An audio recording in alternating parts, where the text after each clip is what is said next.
The 2000s saw a lot of amazing films, and we had so much fun doing our top 10 films of the 2010s that we decided to just work our way backwards through the decades and deliver our top 10s of everything. Why not? So these are our top 10 personal favorites of the 2000s, so 2000 to 2009. And I'm going to have my list, Austin's going to have his list, and we're just going to go back and forth and talk about the films that we absolutely loved through that decade. Yes. And I hope you have as much fun listening to it as we have talking about it. I'm Connor Eyzaguirre. And I'm Austin Johnson. And this is another special episode of Filmgazm.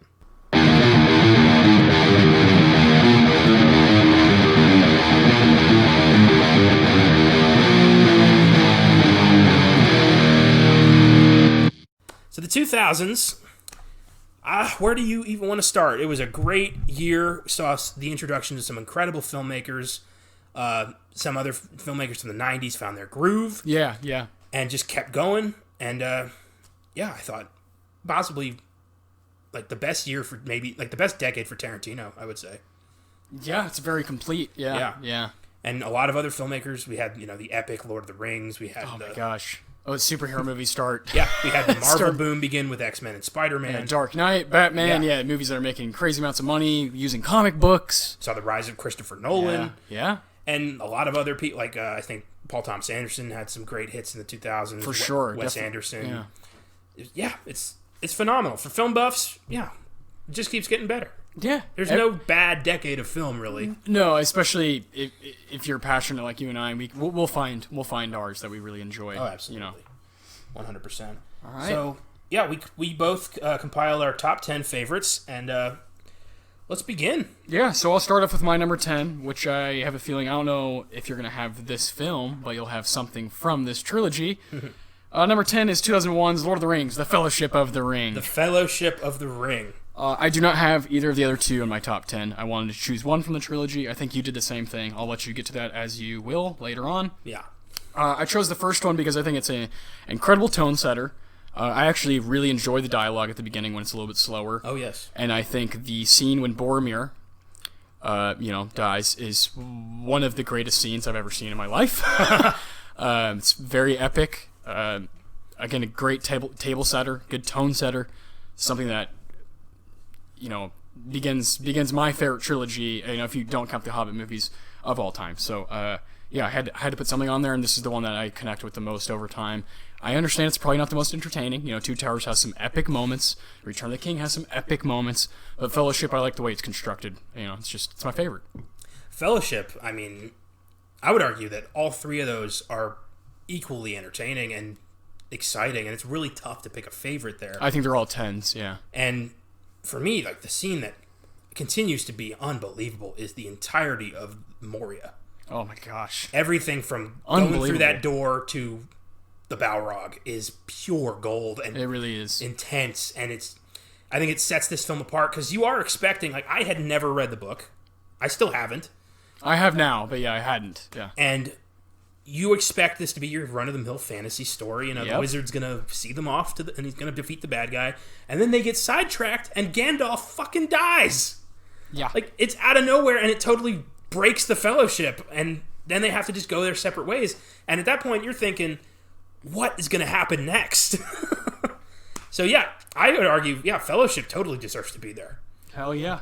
And I do have one, but I'm not going to say anything yet. Yeah. So let's start off with your number 10. My number 10 is a horror film that was filmed entirely on digital video. One of the first films to do that. The Danny Boyle classic, 28 Days Later. Oh, yeah. A phenomenal horror film. One of the most realistic zombie films ever made. Still terrifying. Mm-hmm. Stars Cillian Murphy, Naomi Harris, Brendan Gleeson, Christopher Eccleston. Amazing cast. And it's one of the best horror films ever made. It's so tense. The transformation from human to zombie is instant. You have 12 seconds to kill this person, or they're gonna kill you. Oh, so the intense. rage infection, the isolated London. It's amazing. It's visually freakish. Like, you're wondering, like, when is something gonna jump out? Yes. And I still am, like, I've read stories about how they did this, and I don't believe it. It doesn't sound like they could pull this off, to have just London look completely desolate. Man. Oh, so great. Great pick. So great, The Walking Dead ripped it off. Yes. Indeed, they did. Yeah. And I love the idea that the soldiers are so desperate for women that they capture these girls and they're going to rape them. They try to kill Jim. Like, these are supposed to be your heroes. They've found rescue, but they're worse than the zombies. Oh, man. They're the true monster. And Christopher Eccleston, their commander, is just like, I promised them women, and I'm going to deliver because they're my men. Like, he's so cold. Oh, my God. Unbelievable. 28 Days Later, one of my favorites. That's an awesome one. It's not on my list, but I definitely thought about it. One of my It's a favorites. Stellar film. Oh, so good. All right. Alrighty, so on to number 9. We're going to be going to 2005 here for what should have won the Best Picture over Crash. That would be Brokeback Mountain. Brokeback. I thought that was going to be farther down on yours, honestly. Like higher? I thought that was going to be like your number one. Admittedly. Oh, wow. Yeah. This is Ang Lee's, arguably his masterpiece. He's got Crouching Tiger, Hidden Dragon as well, which I adore. Almost put on this list as well. Brokeback Mountain. How do I start? How do I begin? Definitely didn't see this movie when it came out. I was 10 years old. Yeah. Growing up here in Texas, and growing up religiously in Texas, this is not a movie that you would be allowed to see. So sad. It's very sad, brutally sad, because it's one of my favorite movies of all time. Obviously, if it's in a decade top 10, it's probably going to be one of my favorite movies. Yeah. The acting alone, aside from the story, aside from the content that's inside of it that people are, for whatever reason, kind of scared of, the acting alone is something to behold, like something that you could put in a fucking museum between Heath Ledger and Jake Gyllenhaal and Anne Hathaway and Michelle Williams. It is like, it's just something, it's like a Hall of Fame performance from all of them. It's like, whoa. Each one of them, when I think of Heath, obviously I think of Joker, but I think of, Ennis Delmar. When I think of Jake Gyllenhaal, of course I have my personal favorites, but then I think this is when he was the best. Jack Twist is when he was the best. Yeah. He's turning from, like, boy star that was like in that weird Donnie Darko movie and to, oh my god, this is like a great American actor, and then Hathaway and Michelle Williams are like extremely overlooked in this movie because they're the counterparts to these two gay cowboys. But my god, they fucking bring it in every scene, and they have just as much to do, acting wise. So obviously Brokeback Mountain's about two men kind of grappling with their attraction to one another and admitting that they love each other is not something that they can do during these times. Yeah, it takes place in the 70s. Yeah, the film takes place from the 60s to the 80s, so it's like a 20-year jaunt, and how Heath Ledger at age 26, 25, whatever, was able to look like that, I don't fucking know. I don't know how he did what he did in that movie. He's like, he ages, it's perfect. I totally buy that he's like a 40-something-year-old cowboy, when he's really a 25-year-old actor. It's amazing. Performance, it's that skill. It's amazing. I mean, I swear, Jack, it's just, this movie makes me cry. It's probably my favorite love story of all time. I would have to really think about that, but off the top of my head, it's like my favorite love story. It's beautiful. And it contains, Jake Gyllenhaal is my favorite actor under 40 right now, and I fucking adore him, and this is probably his best work.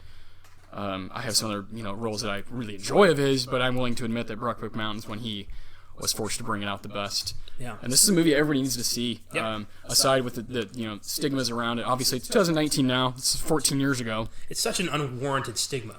It's fucking ridiculous, is what it is. Absolutely. Yeah. And I know there's people who are listening who are like, "What are you talking about? What stigma?" It's like, well, not all of you have grown up in Central Texas around a bunch of white people who are worshiping God all the time. So it's just different. I grew up in like rural Maryland, so it's a similar mindset. Yeah, it's just different. Yeah. And when a big movie with like stars like this, directed by Ang Lee, this mastermind, it's just gonna have some backlash, which sucks, but it does. It makes me like the movie more. Yeah. Because there's that kind of like, fuck you, Well, you finally convinced me to watch this. Yeah, no, I told you, I was like, just watch it, man. You don't, And I was sobbing. It was one of the most Yeah, you touching texted films. me right away, and we're like, dude. It was touching. I couldn't believe it. Yeah. It felt like it was a real love story, and it was. Yeah.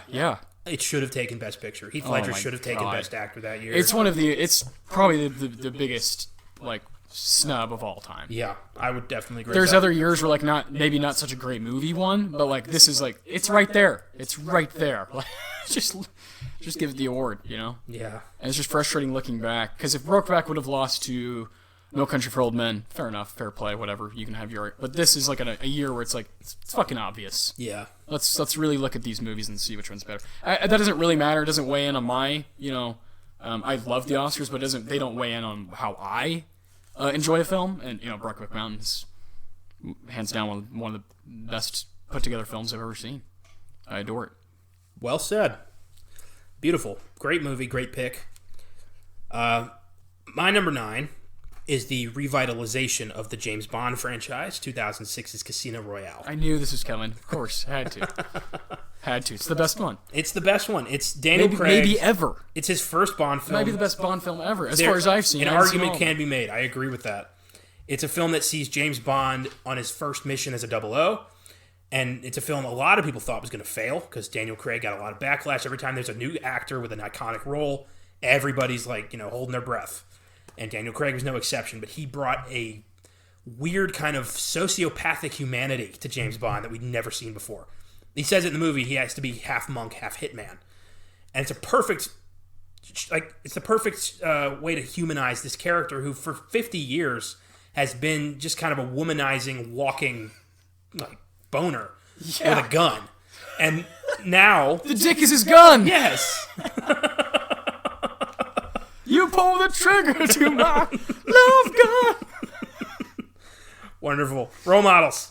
So, Casino Royale, we see James Bond invested in a high-stakes poker game against a terrorist called Le Chiffre, played beautifully by Mads Mikkelsen. Oh. Fantastic villain. One of the coolest performances of the decade, for sure. And this movie managed to make the poker possibly the best part of the movie, the most tense, more tense than the action sequences, which are already fucking awesome. Directed by Martin Campbell, who'd previously done GoldenEye, so he had Bond street cred. Bond theme by Chris Cornell, You Know My Name, fucking great. And yeah, I was hooked immediately. I was I'd already kind of been a Bond fan at the time, and I was like, this is sweet. And it's just gotten better with age. It's my favorite Bond film to just throw on. It's so rewatchable. So great. And by the end of the film, it's almost like you're watching James Bond become 007. He has to go through these trials to be the agent we all know and love. And it's phenomenal. It's Daniel Craig's best Bond film so far. I'm sure No Time to Die is going to be good, but I doubt it's going to be this good. And that's all I got to say about that. Hell yeah. Well said, is what I'll say about that. That's a good number 9 for both of us. That was your number? Your number. Mine was Brokeback. Those are very dear to us. Was this on your list? No, it's not. No. Thought it was going to be. No. No Bond here. There's too many bangers, man. That brings us to one that I know is going to be on yours. My number 8 is Quentin Tarantino's Inglourious Bastards. Yep. Overlap. Where's that for you? That is my number 2. Woo! Damn, I'm sorry, man. I didn't mean to steal. No problem. I don't want to steal your clout. This is the movie, to me, if you are making a list of the 2000s, whoever you are, this needs to be there. Yes. This is a absolute masterpiece. There's times in my life where this would be number 1 of the 2000s. It was close. It was close. I adore it. And even having a number 8, I mean, I love these movies so much. Even deciding whether Brokeback or this is more important to me is fucking hard. And I had to go with I watched this movie a lot. Yeah. Particularly, I watched the first 30 minutes a lot. Yeah. I turned that scene on, the famous Christoph Waltz, talking about rats and milk. It's iconic is not even the right word. I don't even know what to use. This is the best World War II movie. Ooh. This is a movie similarly to Once Upon a Time, fictional, non-fiction, fucking with history for our own sake, to make us feel a little bit better and be able to cheer about something because there are dark times in our past. Yeah. And Tarantino loves to fuck with that. And of course, we both adore him. Oh. Bastards is a masterpiece. I'll let you speak more on it when we get to our number 2s. Yeah. So what's your number 8? My number 8 is the long-awaited sequel to a Christopher Nolan masterpiece. It's a film that had so much hype and delivered and continues to be arguably the best superhero movie ever made in some circles. 2008's The Dark Knight. Woo! The Dark Knight. The Dark Knight, starring Christian Bale in his second bout as Batman and Heath Ledger as the Joker, among others. It is a phenomenal cat and mouse game between two of pop culture's most iconic characters, done in the most iconic way. Heath Ledger's Joker has yet to be surpassed, and probably never will be. And he won a posthumous Best Supporting Actor for this, well-deserved. The only actor to date to win for a comic book movie. Yes. That may change next year. Mm-hmm. But Yeah, this movie has, I think, the best Joker, best Two-Face. Yes. I love the story. No doubt. Getting to see Harvey Dent driven to madness is so brilliant. And it tackles with themes of, how long can Bruce Wayne keep this up? Like, what point does Batman become obsolete? When is he the problem? And Harvey Dent comes across as this, guy, this Gotham's White Knight. He's the new DA who's actually making a difference. But who's the real hero here? Is it Batman or is it Harvey? And in the end, you kind of still don't know. Oh, I still don't know today. Yeah. After I've seen this movie at least 50 times. It's wonderful. It's fantastic. It's incredibly well acted. It's incredibly well written. The score is beautiful. Hans Zimmer is such a fucking master of his craft. Oh my god, yeah. And I could watch this all day. It's again a very, very rewatchable. It remains the best Batman movie ever. Yeah. And wonderful. Yeah, I couldn't say enough. Yeah, I mean Michael Caine, Gary Oldman, Morgan Freeman, it's just everyone is hitting like on all cylinders. Even Eric Roberts is great in this. Maggie Gyllenhaal, like everybody's awesome. This movie. It's not on mine. I had a hard time believing Wow, really? Dark Knight is not on mine. Oh, wow, okay. My initial thoughts are being like just dashed here. That's what happened last time too. Oh man. I mean, not to say I do adore The Dark Knight, but all these other movies, and I had it there, like I was right when I was writing them down, I was like, what about The Dark Knight, other than Heath Ledger, sets it apart from these other ones, and there's nothing else that, like, my 10th is Lord of the Rings Fellowship of the Ring. I just like it better than, overall as a movie, I like it better than The Dark Knight. Heath Ledger's performance, if we were talking about top 10 performances of the decade, that's a different story. But I think the movie isn't just Heath Ledger's performance. Oh, no, it's not. No, it's not. Yeah. I mean, it's less is more with the Joker. No, everybody else is amazing. It's an awesome movie.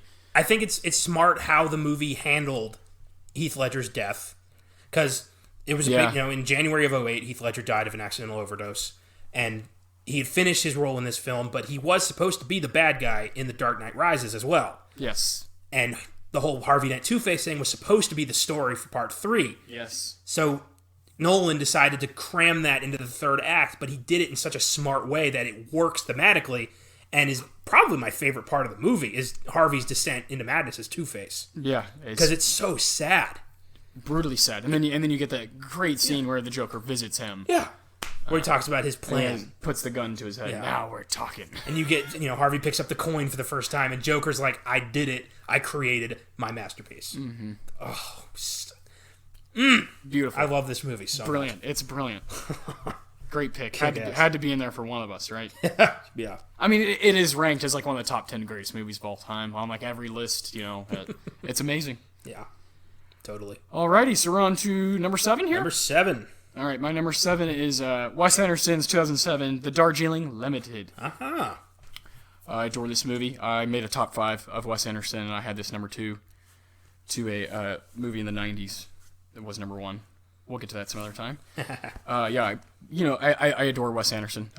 Good old Texan native. One of those guys who's just kind of always denied the suits, denied all the people telling him what to do, and just kind of has had his own vision. Even if you don't like it, if you don't, if it's not for you, if the quirkiness and like the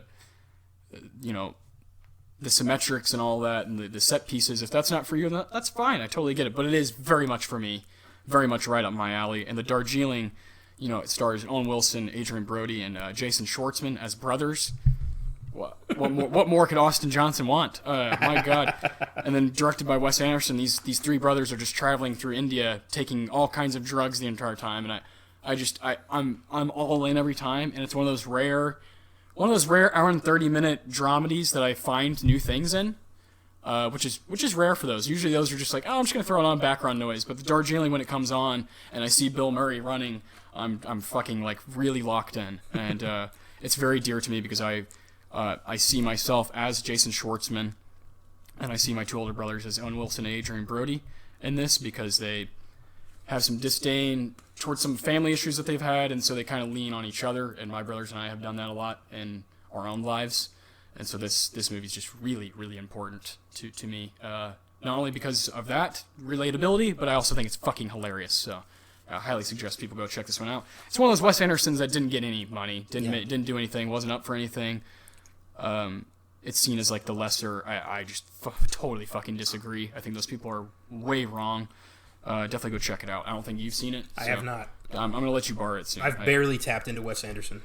We'll get to him one. I love him, man. I really do. I really love his commitment to his vision.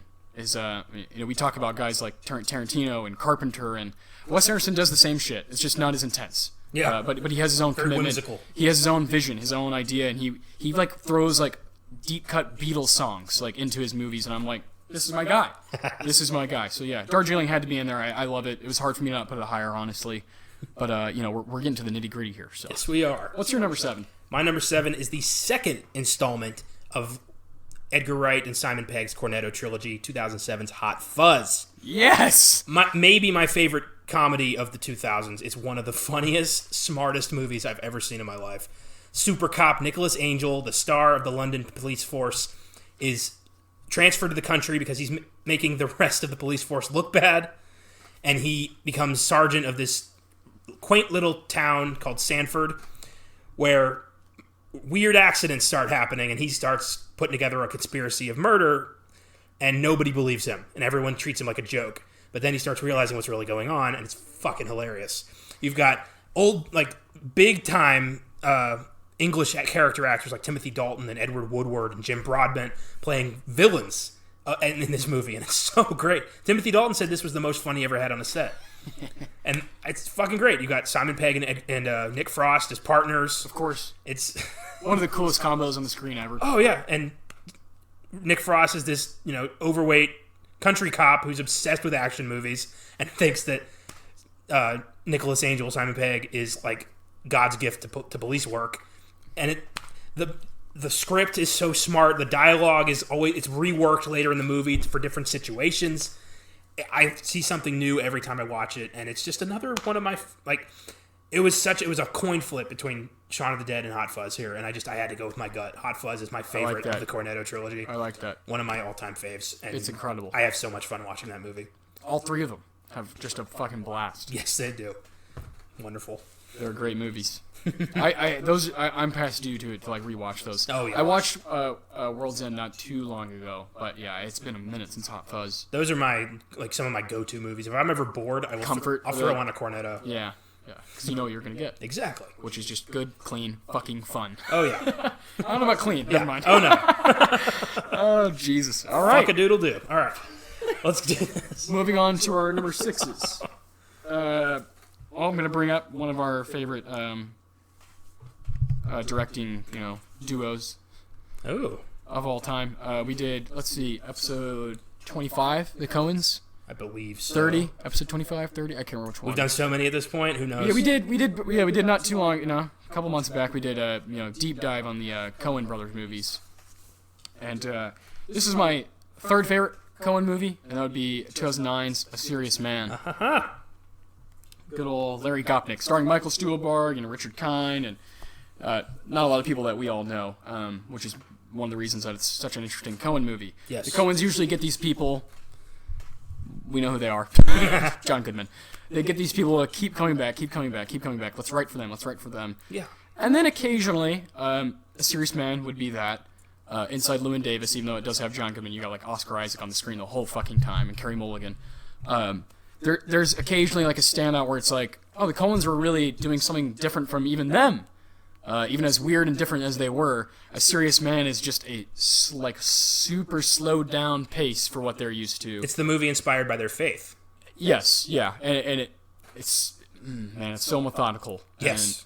And it takes like 5 watches to get to where my fandom is of it. Yeah. Because the first time I watched it, I was like, what's the big fucking deal? This is like, I thought it was like one of the worst 5 Coen brother movies when I first saw it. Now I'm like, it's one of my 3 favorite. And only rising. Every time I watch it, I'm like, man, this is one of my favorite movies of all time. I adore it. The simplicity of it. Like Connor brought up, it's faith-based. I'm just fascinated by that stuff. When faith is involved, when your feelings and emotions and what you believe in is on the line, I think that's like, what's more interesting than that, Yeah. And this movie, oh boy. And the Jefferson Airplane, essentially the soundtrack from Jefferson Airplane is great. Really cool feel. They haven't done anything like this. Serious Man is one of their standouts to me and for me, because of the simplicity and because of the relatability to any of us, because we all at some point think about what's going to happen to us. Yeah. At some point, I would say even each day. So it's great. It's got some great quotes. Richard Kind is amazing. That guy blows me away. Every little thing he does, I'm like, man, that Richard Kind guy, Bing Bong, like he's crazy. He's awesome. And Larry Gopnik is, I love that character. The good old Midwest physics teacher. Yeah. He's great. Yeah, I have a lot of fun with that one. I know you don't have as deep of a connection, but you get it. I did enjoy it. It's Cohen. You get it. Yeah. Yeah. Absolutely. Right on. Right on, man. My number 6 is going back to Tarantino, the first installment of his epic 2-part revenge thriller, Kill Bill Volume 1. I knew this was coming. Had to be. Uma Thurman plays the bride, a jilted assassin who's murdered, so he thinks, by her ex-employer / ex-lover Bill, this mythical assassin king. And the bride wakes up after 7 years in a coma, realizes her baby's gone, and she has people to kill. She's going on a vengeance quest for her baby. And it's part 1 sees her go to Tokyo to take on the Yakuza, led by Oren Ishii, played by Lucy Liu. And it's the perfect, just action thriller, samurai movie. There's, you got guest appearances by, Sonny Chiba. Fuck yeah, man, come on. Let's go. Yeah, this movie's one of my favorites. There's so many great lines, so many great characters, throwaway characters, off the top of my head, Michael Bowen's Buck, fucking sick bastard. You got Michael Parks as Sheriff McGraw. Come on. How do you not enjoy something like this? I know, right? It's so much fun. It's the ultimate Tarantino movie, because it's him doing, a samurai movie. It's him making every decision he wants to make. It's him doing a Shaw Brothers pick. And we actually will be talking about. Well, I don't know when exactly this is going to be released, so I'll just kind of talk. Connor and I talked a lot about, and we have an episode on Escape from New York talking about with his uncle Sean about strong female characters. Yeah. And like Carpenter and people kind of doing that. Tarantino is the fucking master of it. Yes, he is. Master. He may not have been the first, but he's the master of it, of putting it literally on the poster. Jackie Brown and Kill Bill. Yeah. Come on, man. Jennifer Jason Leigh in Hateful Eight. Get the fuck out of here. It's just amazing stuff. So absolutely. I love that you have Kill Bill. I adore it. Again, it's Tarantino. I adore it. It's just doesn't quite find a place on this list. But I absolutely love it and totally understand why you do have it. Oh, yeah. Kill Bill Volume 1 was I think it was my intro to Tarantino. Amazing. Or it might have been Volume 2, honestly, because I think Volume 1 was too much, because I was 8 or 9 years old. Yeah. And my mom was like, well, you can watch Part 2, but you can't watch Part 1. So I was lost. But I was thinking, this is kind of cool. I wonder who these people are. Yeah, you got David Carradine as Bill. I mean, come on. Such a cool dude. Unbelievable. Yeah, just such a fun movie. Such a great action pick. Indeed, yeah. But definitely one of the best action movies of the decade. Oh, hell yeah. Yeah. Unbelievable. Right on. All right. Number 5. Here we go. Getting to our 5s. I'm going to keep that just to the serious man and stick with the Coens. I'm going to go with 2007's No Country for Old Men. I knew it was coming. You don't have this one? I do not. You have no Coens. I have no Coens. Wow. No Coens for the 2000s. 90s will change that. There's one later in the 90s. Oh, yeah. I'll fuck you in the ass! No Country for Old Men, of course, the Best Picture winner. It's the Coens' kind of quote-unquote masterpiece that came in a year with There Will Be Blood and Zodiac and Michael Clayton. Whoa, crazy year. And it won. It did win. No music. Western, essentially. And it won. It won Best Picture. It is captivating, to say the least. Tommy Lee Jones, Josh Brolin, Javier Bardem, Woody Harrelson. Need I say more? Is this the most badass cast of all time? Probably. Yeah, but I don't know. I think everyone's seen this one, right? This is one of those 2000s that's kind of on every list. Yeah. It still stands out. It still rocks me as much as it did the first time I saw it. When I watch it now, I watched it not that long ago for our Coen podcast, and I was just it just boom, just kind of wipes me away for a whole 2.5 hours. I go to a different place, and I start kind of talking like them the next couple days after. I'll be talking like Tommy Lee and doing a lot of narration. And that's great. And it's just one of those where I haven't seen a lot of movies better than it. It could also be number one. it could be number one. It's one of those. It's like Inglourious Basterds. It's like on a certain day, I might say it is my favorite movie of the 2000s. I don't know. Yeah. I adore it. I'm kind of shocked it's not in yours, but that's all right. That's all right. Maybe I like the Coens better. I don't know. But you have Kill Bill, so. Well, looking at my number 5, I tell a lie. I do have a Coen. Oh. I completely didn't see it. My mistake. Oh, there you go. 2000's Oh Brother, Where Art Okay, Thou? I knew it. I was going to say, Oh Brother's not on there? You love that movie. Yeah, my mistake. Okay. That is, that's my number 5 I was pick. going to say, I thought it was going to be Oh Brother or No Country. It's the Coen brothers' adaptation of The Odyssey by Homer, set in 1920s Alabama, or Mississippi? Mississippi, yeah. George Clooney plays Ulysses Everett McGill, a escapee from the chain gang, George Clooney, who is joined by John Turturro's Pete and Tim Blake Nelson's Delmar, and they're trying to find this great treasure that's been buried somewhere where Clooney knows where it is, and they get caught up in an adventure where they meet eccentric characters like Big Dan Teague, the giant Cyclops played by John Goodman. Yes. And they run in with the Klan, and they end up becoming rock stars almost, which is so strange. It's such a funny movie. Hilarious. It's got some of my all-time favorite Coen lines, like "Go for Everett." Yeah, and like the music. The music it won a Grammy. Big Rock Candy Mountain. I was watching Tim Blake Nelson talk about his career, and he said that because he sang in the Jailhouse Now in the movie, he has a Grammy. Yes, and he said it's the most undeserved award he ever got. That's awesome. It won Soundtrack of the Year. Tim Blake. Oh yeah, Album of the Year. It's amazing. Stellar. It's work. such a funny movie. It's so smart. And the Coens never read the Odyssey for this. They read the Cliff Notes. Fuck yeah. Anytime Those are my anybody guys. in an English class, the Coen brothers read the Cliff Notes, you're going to be fine. Yeah. The Coens. Oscar winners. Oh, yeah, one of my all-time favorites. So funny. It's a lot of comedy on my top 10, I'm realizing. The 2000s gave you a lot of laughs. That's good. Yes, they did. That's good. Well, so great. I'm going to change the pace up a little bit. Oh, boy. Okay. My number 4 is a devastating film. Fuck.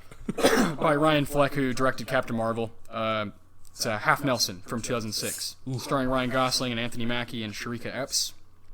A brutal movie about Ryan Gosling is a teacher at a middle school, and he's also a heavy drug addict who kind of takes an interest in, I would say the student takes an interest in him and finds out about his drug habit while he's doing it at school one day. Fuck. And it's like in, inner city, and Anthony Mackie is a drug dealer. It's like epic drama. And Ryan Gosling, to me, this is crazy. A lot of people will think I'm insane. I think he gives, besides Heath Ledger, Joker, I think this is the best performance of the decade. Woo. He was also, at the time, the youngest person, might still be, at the time. Yeah, I think he still is, because he was 26 when this happened. He was 26 in 2006. He was the youngest male to be up for Best Actor, not supporting, not anything else, just straight up Best Actor. That's awesome. That's pretty fucking incredible. I don't remember who he lost to.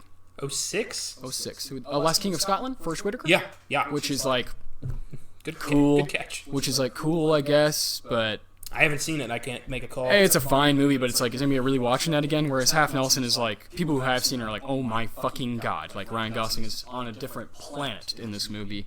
I highly suggest anyone who hasn't seen it, which is probably a lot of people. That's fine. It's not the most interesting movie poster, but don't judge a book by its cover. This is a great movie, and Ryan Gosling again delivers something very, very special. That's fantastic, man. I have not seen Half Nelson, and I will for sure. Yeah, you would adore it. It's good. It'll make you cry. My number 4 is another comedy. It's been one of my favorite comedies for a very long time. I put this on a lot. I watch this maybe 3 times a month almost. It's one of my favorites. 2008's Tropic Thunder. Yes. Do you remember one of the first times we were talking about movies at work? I was like, I'm not a huge fan of Tropic Thunder. I know. And you were like, fuck you, man. That stuck with me. That really did. And then I kind of kept snowballing. I was like, you know what? I don't really like Talladega Nights either. And you're like, no, just stop, Austin. I was like, let me just think of 2000s movies that I think Connor likes and all. No, Tropic Thunder is very, very funny. So funny. Very funny. It's arguably the best role of everybody involved. Ben Stiller, Robert Downey Jr. as a Australian actor playing a black man. Come on. And he didn't get in trouble for that because he's so goddamn good at it. It's the whole time he's in blackface doing a Shaft voice, and it is so funny because it's so smart. Yes. He's not, he's like I said, he's an Australian actor who's a method actor playing a black soldier. I mean, come on, only he could get away with it. And this is the same year as Iron Man. This is right after his, release from prison, getting his career back. Yes. And he got nominated for Best Supporting Actor for this. Yeah. And it's amazing. You got Tom Cruise in the greatest performance of his career as Les Grossman, the piece of shit studio exec who leaves Ben Stiller to die in the jungle. I love Tom Cruise in this so much. Oh my God. Jack Black as a heroin addict going through withdrawal. He's my favorite in the movie, yeah. Danny McBride as a psycho pyrotechnic guy. Nick Nolte as this jaded soldier who's lying about everything. Come on, man. It's perfect. It's so, so funny. And yeah, it's Matthew McConaughey as his stupid agent trying to get the TiVo. There's so many perfect moments in this. It's one of the funniest films I've ever seen in my life. I've never laughed harder in a movie theater than I did the first time I saw this.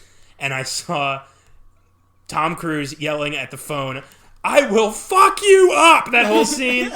I couldn't breathe. Yeah, hands down, one of my favorites. Definitely. That was the first film I wrote down for this top 10. That's so awesome.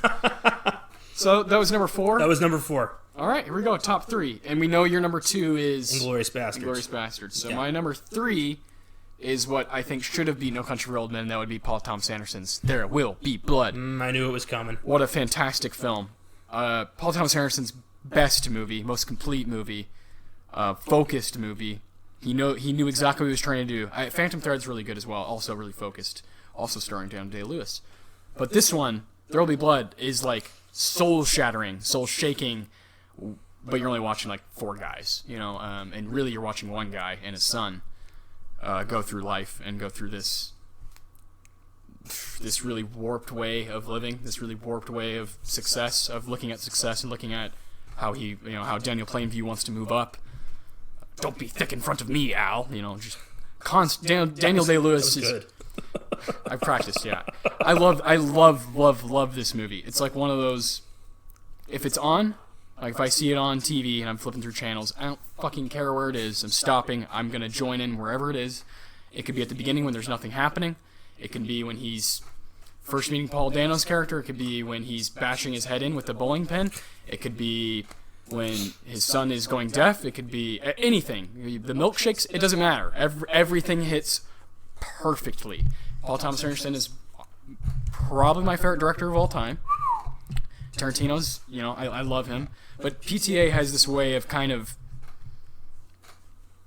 I don't know how to exactly say. I've never been able to. I don't know why I love him so much. Why I love his film. Je ne sais quoi. There you go. Say it again. It's a certain je ne sais quoi. PTA, most pretentious director of all time. No, he's he very much has a vision, and sometimes it doesn't totally make sense or doesn't totally add up. Yeah. But he fucking sticks to it. It's true. And commits to it, and does not care if it looks weird or wacky or if it's outside the box. That usually works in his favor and to his advantage. Yeah. And There Will Be Blood. Again, I'll say I think I have movies that I like better of his. Well, I have one that I like better of his. Magnolia. It's my favorite movie ever. How can I? But this movie is better than Magnolia. It's more. You know what I'm saying? It's more precise. Yeah. It knows exactly what it wants, and it fucking accomplishes it inside of a frame that's smaller than what PTA is used to. This movie's stellar. I know you agree with me. I know it is a great movie. It's not on yours, but yeah, I know you agree. Like it's great. True. It's a great film. Very true. Probably Daniel Day-Lewis's best performance, if you could pick one. That's hard, man. That's a tough one. That's hard because I think this is like the one he was born to play, Daniel Plainview. I think him and PTA is like a fucking match made in heaven. It's like the two most weird guys. Like, I think like Fincher. I think Fincher and Daniel Day-Lewis would have been a fascinating pair because they both demand like excellence at all times. Yeah. And so does PTA.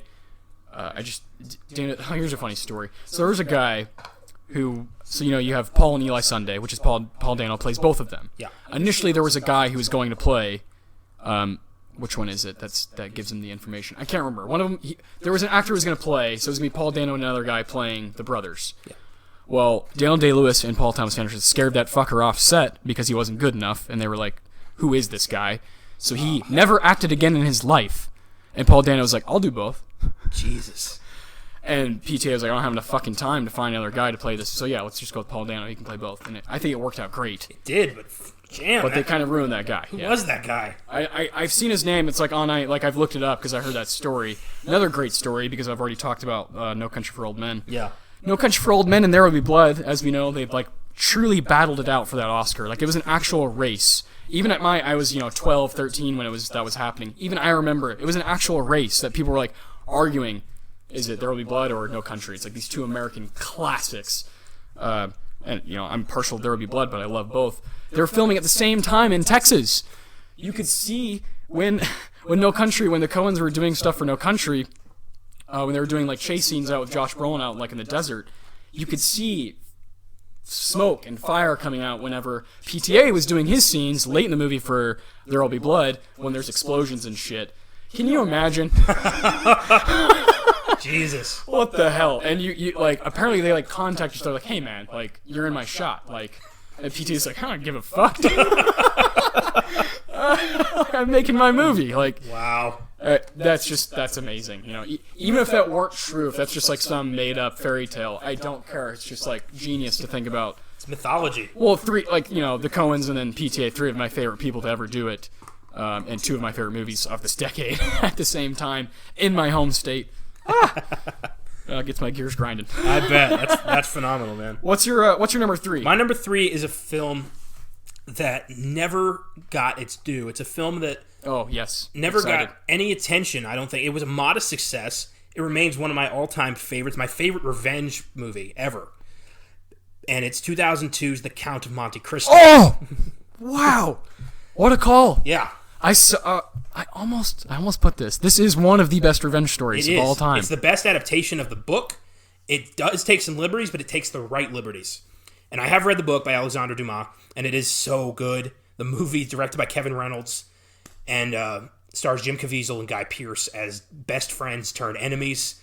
And it's so great. It's one of my all-time favorites. I've watched this movie all the time since I was a kid, and I never really understood why. That's the weirdest thing. I've always been called to this movie, but I don't know why. Yeah. There's something about this movie that I can't stop watching. It's mesmerizing. It's just so smart. And I think it's the whole, friends turn enemies. Like to have your best friend ruin your life and steal your life and lock you away. And how you would process that. Like once you got out, what would you do? What's your first move? Yeah. How would you, because it's your entire life turned upside down. Everything you thought you knew is dead. What do you do? And the way that Edmond Dantes takes his revenge is so goddamn satisfying. And Guy Pearce plays such a great scumbag. Fernand Mondego is one of my favorite villains of the decade because he's such a shit. But it's just so sad to watch Edmund lose his whole life. He's such a good man. Yes. Who wants nothing more than to just have his own life and be a good enough man for the woman he loves. But Fernand says, no, I want her, so you're going away. Yeah. And in prison, the Chateau d'If, where we meet Michael Wincott's horrendous warden, Dorliac, he's such a horrible human being. He's got one of my favorite lines ever. When Dorliac says, he strips Dante's shirt off and is going to whip him because it's his first day. And Dantes is praying to God, and he says, God will deliver me justice. He sees everything. And Dorliac says, I'll make you a deal. What did he say? You call God for help, and I'll stop the minute he shows up. Oh! That's a t-shirt. So evil. And yeah, just watching Dantes try to escape and learn his craft, learn how to fight, how to breed, how to process economics, and then to just become the Count. It's so good. It's so, flawless. It's such a great story. And it's a timeless story, because we've all, thought about, revenge, I'm sure, at some point. But I don't think to this extent. I hope not. No. But I think it still holds up, and I think it's one of the most underrated films of all time. Yes, underrated is definitely the definition. Never of this really movie. got enough attention. No. And I'm going to watch it again soon. I really like that you had that on there. It's one of my favorite movies. Completely went over my head. I know. Yeah. I had to, like, when I was kind of editing my list, I looked up, I literally searched on the internet, hidden gems from the 2000s. Yeah. And that came up, and I was like, holy fuck, I forgot about that one. And I thought about putting it in there, because it, like you said, it might be the greatest revenge story of this decade and, of the past, 20, 30 years. So Yeah. that's a great one. Oh, man, we're down to number 2. We know your number 2 is Yes. Bastard, so we'll talk about that in a minute. But Okay. let me get through this one first. All right. Would be David Fincher's 2007 Zodiac. That's number 2. Yeah, you have no idea what Fuck, number 1 I don't. is. I thought if it wasn't. That happened last time. Yeah. Ooh, man. Thought if it wasn't Brokeback, it's going to be Zodiac. So what the fuck is this movie? Zodiac is very dear to my heart. We're going to be doing it soon as an episode. I think in January. Yeah, it's like right around my birthday. We chose it right because it's one of my favorite movies of all time. Zodiac, starring Jake Gyllenhaal, Robert Downey Jr., Mark Ruffalo. It's the story of the Zodiac Killer. Yeah. San Francisco. That's what I want to start off with first. Is Zodiac uses California different than I've ever seen. Obviously, Fincher is very good. He did that kind of Social Network, Palo Alto, the California area. He makes it look a lot more bleak and raw and authentic because, yeah, California is like nice weather and all, but there are like a lot of days throughout the year where it's just kind of like cloudy and like 70. When it shows the climate of the time. It's the Zodiac Killer. Exactly. That's where I was getting to. Is like it captures exactly what you think when you think Zodiac, when you think the killer, when you think of this killer. We still don't know who it is, and that's another thing that's amazing about this movie that kind of leaves it up to your imagination. Yeah. But then you have the end where it's like, David Fincher's like, it's Arthur Lee Allen. Yeah. Where he's kind of nudging you, like, which is John Carroll Lynch's character. Absolutely chilling performance from him. I think he deserved the Oscar for Best Supporting Actor. I think Zodiac should have been up for Best Picture. I think both Robert Downey Jr. and Jake Gyllenhaal should have been up. It got 0 nominations. 0. And that is a fucking shame. This is Fincher's, like, most crowning achievement. Like, he really went for it here. It's long as fuck. And it's, like, episodic, and it goes through different decades, and it shows, like, the downfall of Paul Avery and Robert Graysmith, where they're both, like, at first, like, oh, I'm just like a newspaper guy trying to make a name, and then they're like, become obsessed with this killer, and they become obsessed with I don't know what, because they can't fucking figure it out. That's what makes it rewatchable, probably, to me, is that we never find out who it is. Yeah. That you're constantly going back, trying to find clues, and you think as an audience member, somehow, some way, that you're going to be smarter than them, that you can figure it out. That's not going to happen. But Fincher made one of those gems where you actually think, oh, if I watch this movie enough times, I might be able to figure something out. It's like, no, that's the point of the movie. It'd be insincere if he had a killer at the end of the movie. Exactly. And Fincher is a guy who likes to just kind of like put it all on the table for you. Doesn't it? I don't know. I feel like his agenda is not totally pushed as much as it could be as a director, especially how powerful he is. Yeah. Like The Social Network. There's times where he could have gone real, like, against one way or the other, but he just kind of showed us a story. Yeah. And that's how I feel about Zodiac. He doesn't take sides. No, he's just obsessive. He's just a craftsman and wants to take these, like, stories, mundane and, although exciting, very dark stories that a lot of people don't want to touch, and he did. And it blows my mind that it wasn't more popular. It's like, maybe it came out 10 years too early, probably, because people are obsessed with this shit now. Exactly. The true crime stuff. Zodiac could have been a hit. And it's got fucking Tony Stark in it. It's got the Hulk in it. And it's got Mysterio in it. Take that to the bank. Goddamn. Unbelievable. Zodiac is a 10 out of 10. I don't care who you are. It's a stellar movie that has to be seen over and over to really enjoy it, to really understand it. And yeah, Zodiac. David Fincher. It's my favorite David Fincher film. Right on, man. Well done. So number 2 for you. Inglourious Basterds. Back to QT. So Yeah. let's go ahead and talk about your love for it, because I know we both adore it. Yes. Bastards is arguably, I think, Tarantino's masterpiece in many different ways. Yeah. I love that he has German actors speaking German, French actors speaking French, and the Americans speak English. Everyone makes sense. The Nazis make sense. Landa is a brilliant character because he's evil, but he's not exactly Nazi evil. He's opportunist evil. He will take whatever side he thinks benefits him. That's why he immediately turns on Hitler when he gets the opportunity. He doesn't give a fuck about the Allies. He doesn't give a fuck about the Jews. He is in it for himself. And I love that he gets his in the best possible way. Yes. Christoph Waltz immediately became one of my favorite actors with this movie. He came from like German obscurity and was dropped into Hollywood and made his mark pretty damn fast. Won his first Oscar for this film.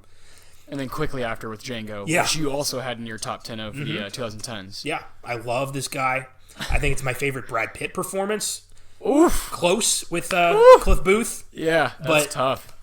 Aldo Rain man. is a goddamn hero. And he was the first. Yeah. So, that's always going to be stuck in our brains. And I love this idea of a group of Jewish American soldiers dropped into World War II to kill Nazis. Yes. To bring that viciousness and that inhumanity upon their head. It's so goddamn good. It's a thank you. Yeah, and it's the first time Tarantino rewrote history, had Hitler get gunned down by Jewish soldiers while the Nazi regime burns alive. Yes, come on. Thank you. Yes, God, please. Watching this evil literally crumble into the fires of hell. Yes. It's such a satisfying film. It's got, I think, the smartest scene he ever wrote is the basement pub scene where it's all in German and French. It's so Where August Diehl, it's beyond me. It's on a different level. Yeah. August Diehl's Nazi Gestapo colonel or major, Gestapo major intrudes on their game and immediately figures out Michael Fassbender's a spy by doing the German 3. That was so smart. Ugh. Unbelievable. It's the first time I saw Michael Fassbender too, and he stuck with me too. Became one of my favorites. Jesus, yeah. And I think it's just one of the best World War II movies because it's not just a movie It's about the a best. battle. It's not a biopic. What's better than it? What do you mean? Like World War II? II better is a better movie than Glorious Bastards. You can say whatever. I don't care. Off the top of my head, I think Saving Private Ryan is pretty stellar. Yeah, it's good. Yeah. Strong. I don't know. It's tough. I just think There's nothing nearly as original as this. nothing nearly as original. Nothing and I not don't nearly think as funny. entertaining. Yeah, violent. Actually violent. and satisfying. Yes. It's just you're watching the Nazis die the way they fucking should have. On actual characters, not just these fucking down home like. Yeah, it's not a biopic. It's not just watching another battle movie with the good old boys. It's people who are invested in this war. It's Jews from America. It's Aldo Rain with Yeah. a fucking thing all the way around his neck, knowing that this man was damn near lynched. Yeah, it's Eli Roth with a baseball bat with the names of his Jewish friends written carved into it, beating the fuck out of a German colonel. Yeah, it's the best World War II movie. I just don't. Yeah. No more I'm talking about it. I think you're right. There's just nothing. Yeah, I do. I agree. Saving Private Ryan's a stellar film, stellar. But there's nothing in it that. I'll watch comes this close. before I watch Saving Private Ryan every day of the week. Yeah, there's nothing close to the originality of Inglourious Bastards, and the fictional nonfiction.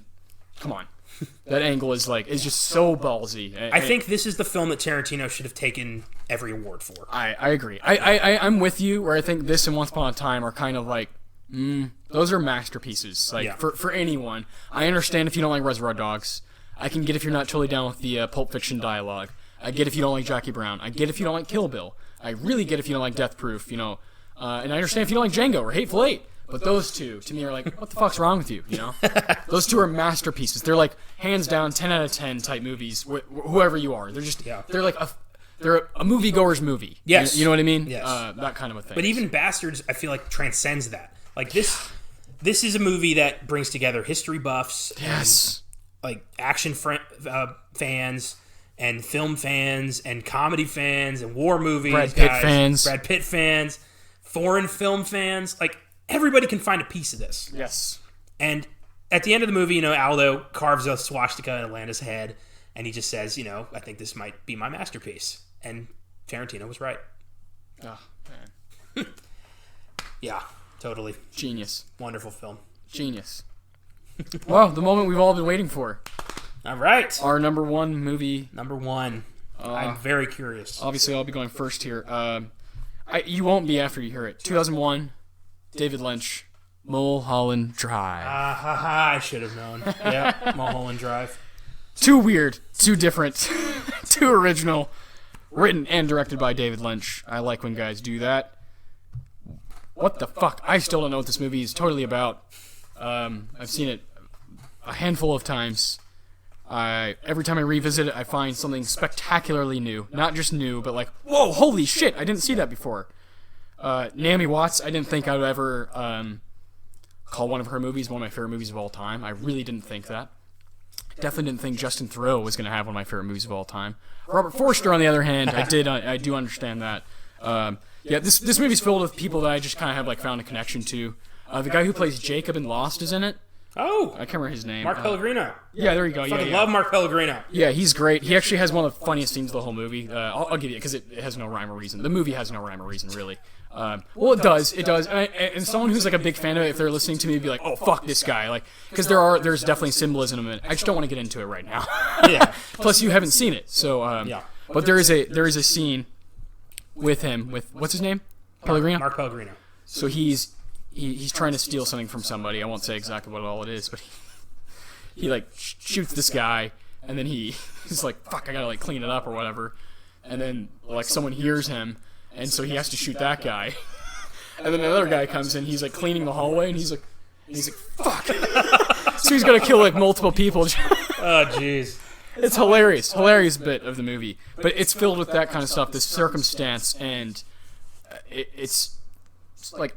I don't know. It's so ambitious, and I love that. I love when people just kind of fucking go for it. Yeah. I have movies on here like Bastards and Fellowship of the Ring, very complete, well done, high quality, and then I have this. This is for me. Mulholland Drive is something like David Lynch clearly doesn't give a shit what people think about him. He made my favorite TV show, Twin Peaks. After I watched that, I was like, I need to see everything that he's touched. And that would include this, and this is my favorite movie by him. There's nothing more I can say about it, man. You have to see it, to really understand, because it's like a drug.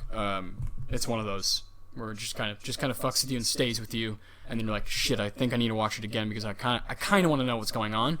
But then you just keep getting roped back into these like, oh fuck, just whirlwind of stories and amnesia and just awesomeness. It's off the wall. Again, totally original, totally wacky. Mulholland Drive. This is my number one. Fantastic. I'm eager to hear what you got. All right. Well, I did say I had a Lord of the Rings movie, and it is Return of the King. Yes. The third and final installment of Peter Jackson's trilogy, and one of the most incredible films of all time. Epic. Yeah. Won 11 Oscars, including Best Picture. And rightly so. It's the film that caps off the story, and it's got probably the best score of the franchise, some of the best scenes. You've got just, it's the end. It's everything comes to fruition, and it's so perfect. Especially for me personally, Aragorn's story is the best. Just his, battle of like going to the ghosts and leading a fucking ghost army to Minas Tirith. You've got John Noble as Denethor, the psychotic leader, the steward. And I think he gets overlooked big time in this franchise. And I love seeing Frodo and Sam get there to the end. They did it. Yeah. And even at the end, like when, Frodo can't do it. And it's weird how Gollum kind of ends up saving the world. I love it. Because in that, I kind of think maybe Smeagol got through. Like maybe it wasn't just an accident. Maybe Smeagol was like, I'm dying and I'm taking this fucker with me. Mm-hmm. That's how I look at it anyway. But the reason it's my number one is because it's a fucking great movie. That's one of them. Yes. But the scene where Minas Tirith is being bombarded by orcs, that Denethor's basically said, flee, and they're screwed, and everybody's thinking like this is it, and then the riders of Rohan show up. And you got, the sunset or the sunrise behind them, and the music swells, and they all think they're going to their deaths. Like Theoden, is giving his speech, and he's like, this is it. Like this is the last stand of men, and you just watching them, ride into battle while the Rohan theme swells. Tears to my eyes every single time, and it was no question that this was going to be my number one pick. Yeah, I knew. Yeah. I actually thought it might be Two Towers. There's a part. Again, all three are 10 out of 10. Yeah, they're fucking great. Mm-hmm. I wish we had a third person who could have had Two Towers in there. Yeah. Yeah, no, I'm with you, man. It is probably my favorite finale. Well, no, it is. I don't know why I keep saying probably. it's the best trilogy. It's the best trilogy ever, man. Like, cinematically, like you said, the acting is really fucking good. The writing is really fucking good. There's emotional stakes. Yes, you feel it. And also there's just no fluff. No, there's no fluff really. There's no rubbish. There's no like the Game of Thrones rubbish that I get tired of. Yeah, like tits and dragons. You know, Lord of the Rings is very much about the fucking story. Yes. And how do we progress? Characters. How do we progress? Obviously, you know, I'm not comparing it to Game of Thrones. I'm just, you know, they're two like huge things. One of them is a TV show, so they have a lot more time to kill. But these movies, you know, that 9 to 10 hours is about as good as it's ever going to fucking get on the screen. It's true. I watch the extended cuts, and even on those, there's no fluff. 4 hours flies by. There's more. There's even better content. Yeah. Like there's stuff in there that it blows me away. Like the death of Saruman. That's not in the theatrical. I know, but it's such a great scene. I forget sometimes what is and isn't. Me too, man. Because I watch all the extended now. It's tough. It's weird. Yeah. I'm past due for a Lord of the Rings marathon, man. I love these movies. Without a doubt. I'm really glad you had it number one. I knew you would. So let's go back through our each of ours. You know. Okay. You go ahead. Yeah. All right. Number 10, 28 Days Later. Number 9, Casino Royale. Number 8, The Dark Knight. Number 7, Hot Fuzz. Number 6, Kill Bill Volume 1. Number 5, Oh Brother, Where Art Thou? Number 4, Tropic Thunder. Number 3, The Count of Monte Cristo. Number 2, Inglourious Bastards. And number 1, The Lord of the Rings, The Return of the King. Very nice. And for me, I got number 10, Lord of the Rings, The Fellowship of the Ring. Number 9, Brokeback Mountain. Number 8, Inglourious Bastards. Number 7, The Darjeeling Limited. Number 6, A Serious Man. Number 5, No Country for Old Men. Number 4, Half Nelson. Number 3, There Will Be Blood. Number 2, Zodiac. And number 1, Mulholland Drive. So we only have one crossover, and that would be Inglourious Bastards at 8 for me, and 2 for Connor. And then Lord of the Rings, I had the first one, Fellowship of the Ring, at 10, and he had Return of the King at 1. What were some films that nearly made the cut that you had trouble? I actually cried over Little Miss Sunshine. Wow. I actually cried. Because I didn't know what to do. Because so I'll just explain, because it's kind of fun. It's like, it's such an interesting process in your own brain. Yeah. And my cutoff point was like, Lord of the Rings, Fellowship of the Ring. Like, that's my number 10. That's my cutoff. So I'm like, I'm deciding between Little Miss Sunshine and Fellowship of the Ring. I'm like, I can't do this. And I'll admit, my heart was telling me to go with Little Miss Sunshine, but my brain was telling me to go with Lord of the Rings. If you know what I mean. It's so difficult, but that one I was like, that movie's very, very dear to my heart. I think every performance in Little Miss Sunshine is like, I've always said that Little Miss Sunshine's missing a character, and that's a lie. It's when all of them are actually together that they create that one character, family. And when they're pushing the van is like when they're all one, moving as one. Yeah. Other than that, none of them are redeemable. All of them are pieces of shit. So it's like, I love that movie. It was very hard for me to leave off because it has like but I didn't know what to take off. I did not know what to do. But that was the one. There were others, you know. But what about you? Did you have like one that was just brutal? The Departed. Yeah, I thought about that one for a long time. I was struggling with that one big time. That's such a great mob movie. Again, highly rewatchable. Yeah, extremely. And honestly, one that there were a couple others. The first Star Trek I was toying with. 7 Psychopaths. That's a great movie. Or wait, that might be too late. That might be like 2011. That was on the other list. My mistake. But that one too. Red Dragon I was toying around with. I love that movie. The Patriot. Yeah. This was a tough one. There were Anchorman. Like there were a lot of really good movies. I didn't do like any comedy, but I just thought about Superbad. One of the funniest movies I've ever seen. Yeah. It was tough. It was really tough. Yeah. Shaun of the Dead I talked about. Hellboy, honestly. Yeah.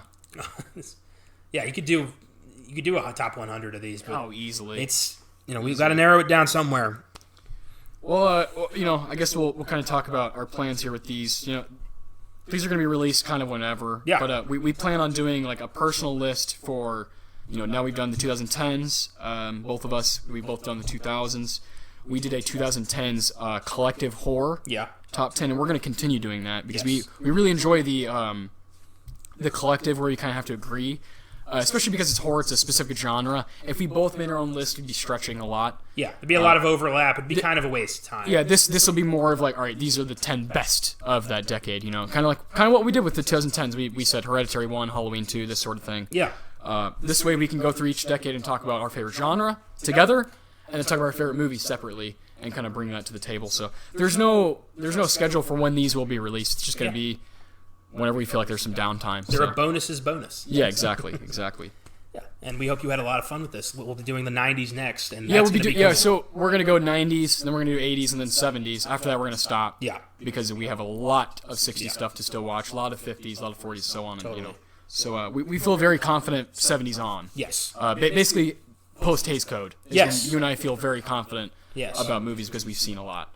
So that's exciting, man. The 90s are gonna be fucking brutal. Yes, So. that's going to be insane. Some of my can't wait. all-time favorites came out of the I 90s. still have some adjustments to make, I think, because I'm toying with a couple that I'm kind of losing my mind on. I get it, man. It's great. Well, I don't know what we got for you this week, but I hope you enjoy it. Right? Thank you for hanging with us, and we'll see you next time. Peace.